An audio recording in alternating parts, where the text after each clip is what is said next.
Episode 5 forceful किस। सारे senior एक जैसे ही थे, बस रेहान को छोड़कर जो कभी रैगिंग लेने आता ही नहीं था।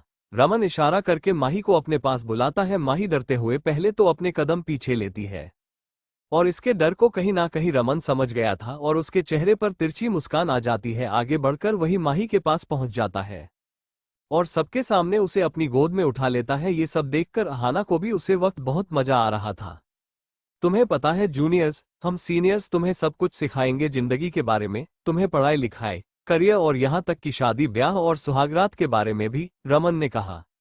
रमन इतना कहकर माही को बोनट पर पटक देता है और ऊपर चढ़कर उसे अपनी गोद में बिठा लेता है और इसके डर को कहीं ना कहीं रमन समझ गया था और उसके चेहरे पर तिरछी मुस्कान आ जाती है। आगे बढ़कर वही माही के पास पहुंच जाता है और सबके सामने उसे अपनी गोद में उठा लेता है। ये सब देखकर अहाना को भी उसे वक्त बहुत मजा आ रहा था।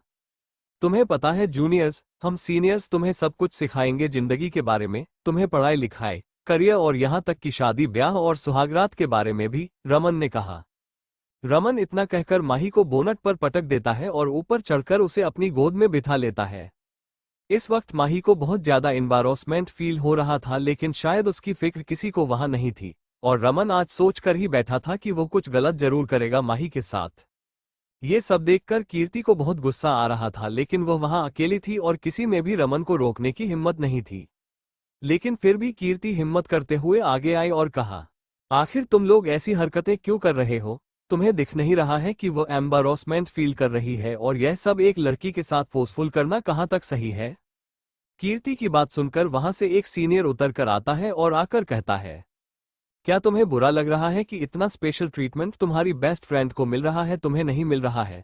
अगर ऐसा है तो कोई बात नहीं, मैं तुम्हें अपने साथ ये करने का पूरा मौका दूंगा। और उसकी बात सुनकर वहां खड़े सारे सीनियर्स हंसने लग जाते हैं। दूसरी तरफ वहां माही छटपटा रही थी और अपने आप को रमन से बचाने की कोशिश कर रही थी, लेकिन रमन ने उसे कसकर पकड़ रखा था और उसके बाल पीछे से पकड़कर उसे आगे झुकाते हुए अपने होठों के करीब ला रहा था। लेकिन माही इसका बार बार रोते हुए इसका विरोध कर रही थी और वह आंख बंद करके सिसक सिसक कर रोने लगी और रमन को इन सब से कोई फर्क नहीं पड़ रहा था। लेकिन तभी जब आहना ने देखा कि माही इस तरह रो रही है और बेबस नजर आ रही है, वहीं दूसरी तरफ माही की वही लंबी लंबी आंखें, उसका गोरा रंग, उसके गुलाबी होंठ पर जब आहना की नजर पड़ती है तो उसे उसके लिए कुछ महसूस होता है और तभी वो गुस्से से आकर बढ़ते हुए रमन को उससे दूर कर देती और खींचकर एक तमाचा जड़ देता है। अपने आप को पड़े इसका तमाचे को देखकर रमन बुरी तरह से चौंक जाता है और साथ ही वहां सब पूरी तरह से हैरान हो जाते हैं कि आखिर एक सीनियर ने दूसरे सीनियर को रैगिंग में सरेआम क्यों मारा। तभी गुस्से से रमन उठता है और कहता है, तुम्हारा दिमाग तो ठिकाने पर है ना आहना, तुमने मुझे क्यों मारा? मैं तुझे बताना जरूरी नहीं समझती हूँ कि मैंने तुझे क्यों मारा। मेरा मन किया तुझे मारने का तो मैंने मार लिया, आहना ने कहा। आहना की बात सुनकर रमन को बहुत गुस्सा आ जाता है और वही आहना माही का हाथ पकड़कर वहां से दूर जाने लगती है और उसे कीर्ति की तरफ धकेलते हुए कहती है, ले जाओ इसे हॉस्टल में। तभी रमन तेजी से खड़ा होकर वापस से माही के सामने आकर उसका रास्ता रोता है और कहता है, मैं तुम्हें यहां से नहीं जाने दूंगा जाने मन, जब तक कि मैं तुम्हें अपने होठों से छू न लूं। और वैसे भी इस यूनिवर्सिटी कैंपस की हर एक खूबसूरत लड़की जब तक मेरे होठों से नहीं लग जाती है, मैं उसे इस यूनिवर्सिटी के लायक नहीं समझता हूं। कहते हुए रमन वापस से माही का हाथ पकड़कर उसे अपने करीब खींचता है और सबके सामने ही उसे जबरदस्ती फोर्सफुली किस करने लगता है। इसी फोर्सफुली किस करने के चक्कर में माही नीचे गिर जाती है और रमन अभी वही नीचे गिरी माही को पकड़कर पर उसे किस करने की कोशिश करने लगता है और जबरदस्ती उसे अपने करीब जाने की कोशिश करता है। अब अहाना को हद से ज्यादा गुस्सा आ चुका था और उसने रमन को उसके बालों सहित पकड़कर माही से दूर कर दिया। तुम्हारा दिमाग को ठिकाने पर है ना आहना? तुम बार बार क्यों मेरे रास्ते में आ रही हो? आखिर तुम्हें चाहिए क्या? तुम सुबह से ऐसा अजीब बिहेव क्यों कर रही हो? रमन ने गुस्से से कहा।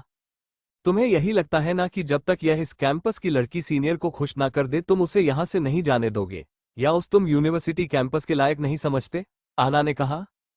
हाँ, यही रूल है यहाँ की हर लड़की पर, खासकर जो खूबसूरत लड़की है उसे हर हालत में सीनियर को खुश करना होता है, तभी वो यूनिवर्सिटी कैंपस के लायक समझी जाती है और यह रूल है, रमन ने कहा।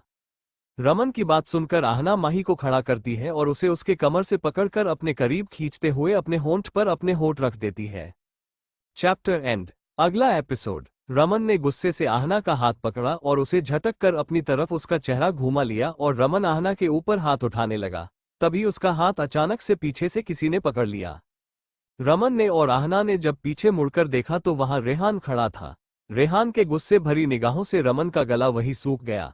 गुस्से से रेहान ने रमन को उसकी जैकेट पकड़कर अपनी तरफ खींचता है और उसकी गर्दन को पीछे से पकड़कर उसके होठों पर अपने होंठ रख दिए। कृपया लाइक, कमेंट और देना ना भूले। Thank you. Folded hands, folded hands, folded hands, folded hands, folded hands, folded hands, folded hands.